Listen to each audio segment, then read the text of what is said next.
మహిళలకు ఆర్టీసీ బస్సులో ఉచిత ప్రయాణ పథకం అమలు చేయడంతో రాష్ట్ర వ్యాప్తంగా తమ పరిస్థితి దయనీయంగా మారిందని ఆటో డ్రైవర్లు ఆవేదన వ్యక్తం చేశారు. భద్రాద్రి జిల్లా చంద్రగొండ పరిధిలోని సుమారు 200 మంది ఆటో డ్రైవర్లు జాతీయ రహదారిపై తమ ఆటోలతో ర్యాలీ నిర్వహించి నిరసన తెలిపారు.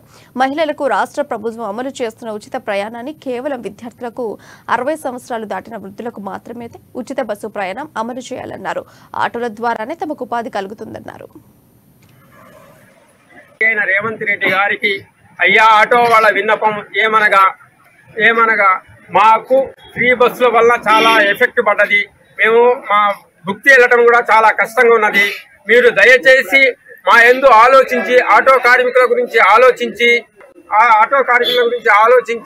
పిల్లలకు, కాలేజ్ పిల్లగాళ్లకు ఫ్రీ పాసు, 50 సంవత్సరం దాటిన వాళ్లకు ఫ్రీ పాసు, ఎంప్లాయీస్ కు లేకుండా ఎంప్లాయీస్ కూడా మీరు ఫ్రీగా పంపిస్తున్నారు. ఒక్కొక్కరు లక్ష రూపాయలు సంపాదిస్తున్నారు, వాళ్ళు కూడా ఫ్రీగా వస్తున్నారు. మా ఆటోలు ఎక్కలేకపోతున్నారు. మేము చాలా కష్టంగా